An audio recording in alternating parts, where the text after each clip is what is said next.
We are blessed to have Kip Andersen, co-director of the film, and Paul Marchand, co-writer of the film, here this evening. Thank you so much for coming. Let me put these up on the chair. Here you go. Thanks.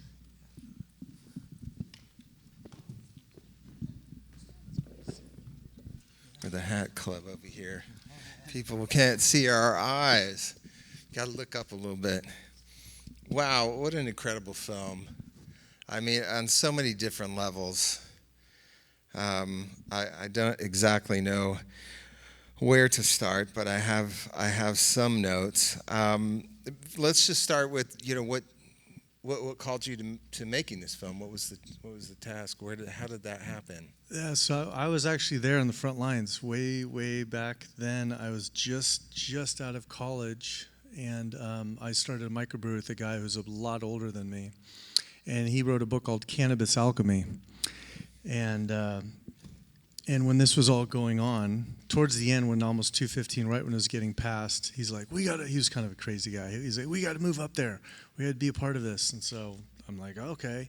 And at that time, I thought it was kind of a ploy to be legalized. I didn't really think it had medicinal value. I thought it kind of was of a con, kind of like that Dan Lundgren and that they were thinking as well. And then immediately when I get up there, we opened the very first pot club actually after 2:15 passed, and immediately saw the medical benefits of all the AIDS patients who came in day after day saying this is the only thing keep me alive, cancer patients. And so I was on the front line of that whole movement, and we had to ask Dennis Perone for permission to open the club because he was like the godfather. And I just always thought there would be a film that was made about him and this whole movement, whether it was a narrative or a documentary, and just could not believe it. And after I'm a filmmaker making other films, after 10, 20 years it hadn't been done, and he was getting as you saw, we interviewed him just months before he died. I said, Chris, my co-director, we got to go interview him. And fortunately, we did just months before he passed away, and he knew we were making this film, and it felt like he could go away in peace knowing that this was finally told. Great work. I mean, this picture is up for nominated for Best Picture in the Best Picture category here at the 15th running of the Oceanside Intl Film Festival. Also, many other laurels on the poster I see. What other festivals have recognized you guys? I think we've won. We're on a roll. We've won, I believe, 5. We were just in the San Francisco SF Indie Film Fest 2 weeks ago. We won the grand jury prize for that one, and we've won quite a few awards. So yeah, it's getting a lot of receptions. You were shown over in London. London, right? Yeah, a lot of film festivals doing really great run. Well, like I was saying, I mean, it's just I actually remember a lot of the footage that you kind of kick off the film with, Harvey Milk, and then the riots and everything. So it's interesting. I was pretty young, but I guess I was just pretty aware. So I could follow the whole story as I remember that in the media, and it's just incredibly done. The massive amount of footage. Who gets the award for the clipboard and files and tracking all of that and getting the licensing and everything? It's just incredible. It's the way you wove it into the editing is just amazing. Thanks. Yeah, there was a lot of it takes a village, right? So there's a lot there. Yeah. The editor was amazing. We worked with for a long time. I came in closer to the end of the process after the filming was done. There was a 4-part, 4-hour-long version of this that got condensed. Oh, they can't hear you. Oh, I'm sorry. I was just saying there's a 4-hour-long version of this that we had to condense into a feature. The director's cut. Yeah. So yeah, it was. How long were you guys working on this? Like 4 or 5 years. And initially, it was a 4-part series, and just completely blessed. There would be nothing without those. Thank God they were doing that, and thanks to Dennis. Dennis knew, document everything. Weaving it all document through, everything. So Yeah, how did, plus- I mean, obviously there's, media footage and things like that, but all the rest of the footage is just incredible. The way you edited and told the story, you would think, or, someone who was really unaware would think like you started filming this movie way back in the 70s, and you were there the whole way planning to release this film. It's just really done well. Yeah, thank you. Again, thanks to back then, the foresight that Capturing. they need to capture this. So it's a remote. Now everyone does all the time with their phones, but back then it was you really had to be intentional. And who gets? We got to give some shout out to the animation. I mean, the animation was just incredible. And I love the way it was done, and just weaving through, like pulling some of those bridges together in the story. Yeah, that was great. I'm trying to think of his name. I wish I was spacing on his name, but Sorry. yeah, and that's I know. But thanks to my co-director Chris, who really led that part of it. Really liked him, and it took me a while to like that style because it was something very different. Yeah, it's a very different style. Yeah, and then finally I got it. But yeah, it was really great. Made it Yeah. really fun. Yeah, excellent. Yeah, I'm a comic book nerd, so people can be very picky about animation, but I really kind of like the edginess of it. It's stuck in kind of a heavy metal kind of way, if anybody knows that reference. So your original goal, one of my questions is going to be about that. You kind of answered that a little bit. That you knew that it's a long time ago, and just somebody's got to be making a movie about this guy, and that's really. How did you pull together the team? Or Well, it was really my best friend. He was at a certain spot in his life where he had some opening, and I was already making documentaries. I said, "Hey, you have some time? Let's do this." And he heard about the story. I told him everything, and just went off and ran. And then Paul, the writer, was a huge help towards, like you said, the end of pulling it all together, making a 4-hour documentary, 4-part series, into 90 minutes. When the 4 hours was, people would watch that and they want to watch the entire thing. yeah, And so just the respect of writing, and Carter, who's the up for best editor, really knew to be able to get the essence of the film is just incredible. yeah. You have co-directors and co-writers. Let's give a shout out. Kip Andersen and Chris O'Connell co-directed this, and then Paul Marchand and Adam Kaplan co-written. Yeah, I was just going to say, I think the just a little insight into that process. In the end, we realized it was really a love story, and his relationship with Jonathan, if you watch the movie, is kind of makes the character arc and makes Dennis kind of rise to the occasion and change the world. And mentions him all the way through to the end of the film there, yeah.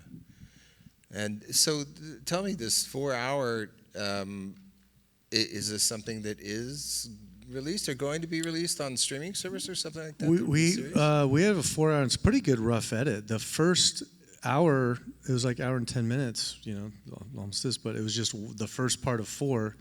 It premiered Tribeca, and it was very close to getting picked up as a 4-part series. But at that time, it's when the documentary, this is like 5-6 years ago, it's when the whole documentary world kind of collapsed, and now it's just crime stories. And so we got, and initially I always wanted it to be a film, so it was really cool to have both versions. But at some point we might release that version as well, 4-part. It's really fun to get really deep into those you could re-edit rich it characters. as a crime story a little bit, maybe, Yeah, sort kind of. is Just- one. Yeah. You've got some villains in there. You just got to make them a little more scary, but some pretty bad guys there. I love the culture, the showing of the culture of it all throughout, the caring, but then also showing the gay culture and then the community. It's just a lot of films. Obviously I've seen all the films in the film festival, but there's just really this. I don't think intentional, but there's a lot of heroes this year, and the film, determined heroes are opening night. with Desert Angel. I just stood, guys get both his hips replaced, and he's still going to walk through the desert and try to save immigrants from dying. And this hero and some of the other heroes, Tony, Sarah, and Mary. Mary, yeah. And the thing that you mentioned about that being a hero, Dennis Prone was a hero, even if it was legal at the time, he'd be a hero because he's helping thousands and thousands of people. But to be a hero on top of doing something completely illegal and in the face of not only the California, the government, and the entire United States. If you were in San Francisco at that time, marijuana was very illegal. He had a 4-story, massive, 40,000-foot, 4-story building on Market Street. Tens of thousands of people in and out. I mean, it was one of the boldest things in the last, I'd say, 50 years of someone doing something heroic and different. It's just unbelievable. That's hard to. Yeah, really, in a time where it seems like I would hear all the time, just the music business and things that, people getting busted all the time. Certain people going away for, 20, 25 years, and then over here somebody commits murder or rape, and they go away for 3, 4, 5, 7 years. I'm so glad that has come around a bit, at least for the marijuana use with the legal system a bit. Let's see, what else did I want to talk about? Let's see if we've got some questions from the audience. Let me grab my mic. Hi, I wanted to thank you very much for that film. I grew up and was in those times back in 69, 70, 78 to the 80s. Well, visited San Francisco during that time, and I never really knew there was the place of Perón at that time. But I wanted to say that I really appreciate the focus of the film being on what you just said, a love story, but then that the love story was tainted by the hate for the gay people, any gay person, and also of the drug being something that was just unbelievably wrong. And so to show all of that in one film and how it all came to the ending of finally, legalizing marijuana in 38 states, that's amazing. I wonder which ones haven't legalized it, but I just want to say it's really great that you continued to put that film out so that everyone could see it, because those of us that lived through all that and all the AIDS and the dying and the shutting down all the cannabis things, it was very difficult to watch those folks that had to live through that. So I appreciate it.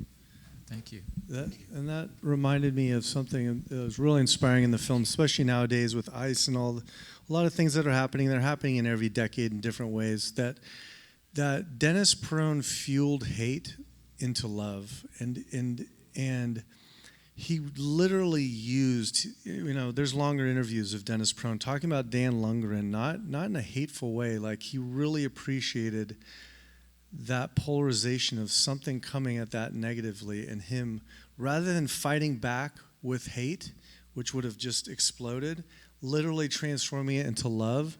And that's how all massive movements succeed. Martin Luther King, Gandhi, some of the biggest recently. And so it's just a reminder now of how to transform rather than fight back with hate, is to transform and use that energy, because hate is a powerful energy.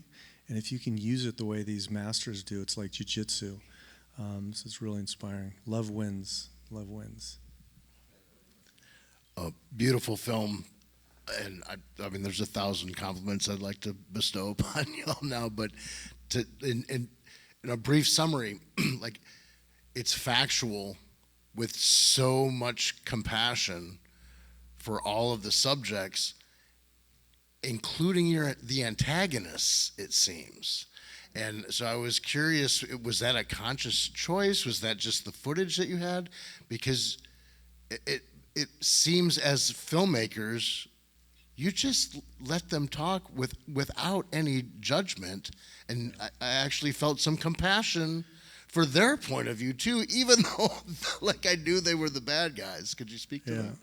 I'm glad you brought that up because Chris was new to this whole story. I was there, and Dan Lundgren was Darth Vader. There was no one more evil than that person at that time, because you can't even over exaggerate how evil he was at that time. So for us to get that interview, it's like, oh my God, we're gonna get Dan Lundgren, and it was the only interview of all that where I was like shaking and nervous because I couldn't believe he even was gonna do it. And like, we're gonna get him, and even Joe Bannon too just didn't like him because of course the obvious reasons. And then when we interview him, and you're interviewing someone to tell a story, not to debate or anything, just hear, it's literally you're empathizing without even thinking about the word empathy. And it's something I've made a lot of other films, but this one particularly, I'm asking questions, and then as he's sharing it, I'm seeing who Dan Lundgren is when he was a kid. We have a whole hour and a half interview on him. And so I'm like, I'm getting chills now. It's like, you're just seeing who this person is. And it's not he's a bad person. He just grew up with different values and different mindsets. He sees things through a different lens. And I'm like, oh, I totally see how you see this and what you were doing and who you are. And it's not bad, it's definitely different. And then Joe Bannon was a lot of compassion. He was just kind of taken as almost, not to say a puppet, but he was taken. And we felt really bad for him. He's such a sweet man, and so that was another one where I'm glad you saw the compassion, because particularly with him, we really like him as a human being, and he just got caught up in a really rough time. So I appreciate it. Yeah, that's one thing I really like about this film. Also, I think as a writer, one of the things I'm always thinking about is character's decision under pressure. So each of these characters are put under pressure, and they make a decision, and they kind of reveal themselves to you. So I think that's our role, is to make sure you see that, and not to judge, but to show the decisions that they made under pressure. Yeah, thank you so much for that question. That was one I had scribbled down that I couldn't read. It was just so fascinating. And you gave so much time to them, and it's really important to the amazing story. Got another question right here. Yeah, I actually wanted to build on that. You guys I counted 3 presidents, a senator, multiple supervisors. Did you guys have like a murder board kind of, we're going to pick some tough quotes from these guys because we just know where everyone's going to land on how they saw the story? Is there planning that kind of comes out, or did those folks just kind of fall into the timeline and you needed to state what was happening? I mean, from my perspective, I came in with all this wonderful footage found and all these wonderful interviews already done. So from my perspective, it was kind of, how do we tell the story, and what pieces of footage do we use as these important cultural milestones? And luckily I had enough of an interest in it that I had my own, idea going in. But I was marveled at how much you guys had got before I came on. There was so much there. So even the way that you went after Lundgren, and how did you find, what was your process in knowing who you really wanted to get in the interview process? One, from just being there. George Corrales was the police chief at the time too. Again, in the 4-hour interview, we go deep into him. That guy, in all of America, it's kind of like it's such extremes in this film. Tony Serra was the most wildest attorney in America. I mean, he was on 60 Minutes. Like, look him up. Full film on him. George Corrales was a legendary, kind of evil police chief who he famously, we cut it out in this one, he famously to broke in to do a bust. He wore a complete Superman costume with a cape and dove through a glass window into a place.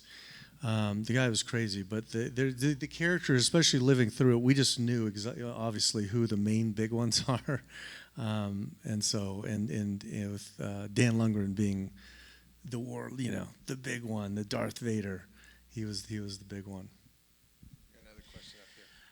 So I've been plugged into cannabis culture since probably the early 90s, like through hemp, ended up becoming a stoner, but then have now really realized like the hemp revolution is really big for me as far as using it as a natural resource. And way cannabis culture for me, the promise of the 90s was going to be, it's going to solve all these things, and marijuana was a part of it and the flower was a part of it.